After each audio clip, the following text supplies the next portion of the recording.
Halo semua, perkenalkan saya Daniel Deoskulo, NPM 213020046 dan teman saya Esther Melina Manalu, NPM 213020078. Nah, di sini kami akan mempresentasikan tentang budidaya tanaman kopi Arabica.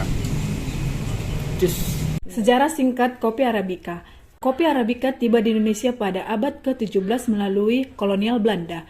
Jawa menjadi pusat perkebunan kopi Arabica terbesar. Indonesia dikenal dengan kopi khasnya, kopi luwak. Kopi Arabica berkontribusi besar pada ekonomi Indonesia sebagai komoditas ekspor. Kopi Arabica Indonesia memiliki rasa khas dan beragam karena pengaruh iklim dan lingkungan yang berbeda. Ini adalah gambaran singkat tentang sejarah kopi Arabica di Indonesia yang telah menjadi salah satu produsen kopi terbesar di dunia. Inilah proses budidaya kopi Arabica.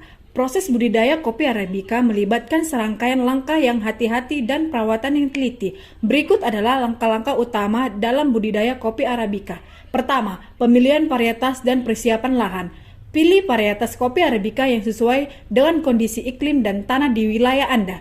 2. Persiapkan lahan dengan membersihkan area, memperbaiki tanah, dan memastikan drainase yang baik. 2. Penanaman bibit. Mulai dengan bibit kopi Arabica yang berkualitas dari sumber yang terpercaya.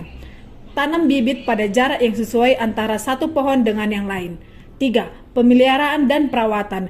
Tanaman kopi Arabica memerlukan perawatan yang berkelanjutan, termasuk pemangkasan, pemupukan, dan pengendalian hama.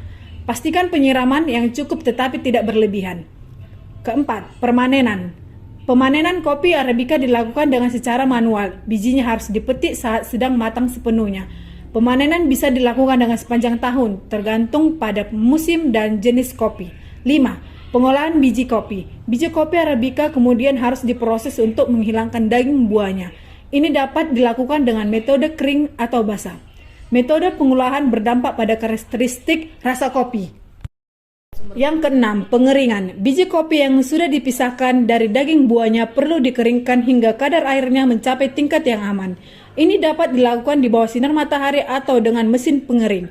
Ketujuh, penggilingan dan pemanggangan. Biji kopi Arabica kemudian digiling menjadi bubuk kopi dan dipanggang untuk mengembangkan rasa dan aroma yang diinginkan. Proses pemanggangan ini adalah salah satu tahap kunci dalam pembentukan rasa kopi. Kedelapan, pengemasan dan distribusi. Kopi Arabica telah dipanggang kemudian dikemas dalam berbagai bentuk, mulai dari biji utuh hingga bubuk. Rasa dan aroma. Karakteristik rasa kopi Arabica sangat bervariasi, tergantung pada berbagai faktor, termasuk asal geografis, metode pengolahan, dan proses pemanggangan. Namun ada beberapa karakteristik rasa yang umumnya terkait dengan kopi Arabica. Rasa yang lembut. Kopi Arabica sering dikenal dengan rasa yang lembut dan halus di lidah. Kedua, asam yang seimbang. Arabica cenderung memiliki tingkat asam yang seimbang, bukan asam yang tajam. Ketiga, aroma yang khas. Kopi Arabica dapat memiliki berbagai aroma yang khas seperti bunga-bungaan, buah-buahan, coklat, atau rempah-rempah, tergantung pada asal geografisnya. Kekurangan bitterness atau pahit. Arabica cenderung memiliki rasa yang kurang pahit dibandingkan dengan kopi Robusta. Selanjutnya, bodi yang ringan hingga sedang. Bodi mengacu pada tekstur dan berat rasa kopi di lidah. Arabica sering memiliki bodi yang ringan hingga sedang. Kemudian, kebersihan rasa. Rasa kopi Arabica sering dianggap bersih, yang berarti rasa dan aroma utamanya lebih mudah teridentifikasi. Kemudian, rasa yang beragam.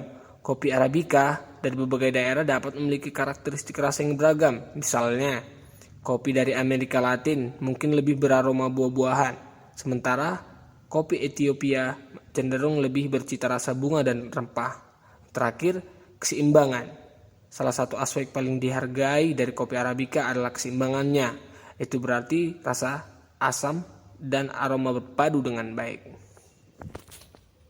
Berikut adalah hasil pemasaran biji kopi Arabica.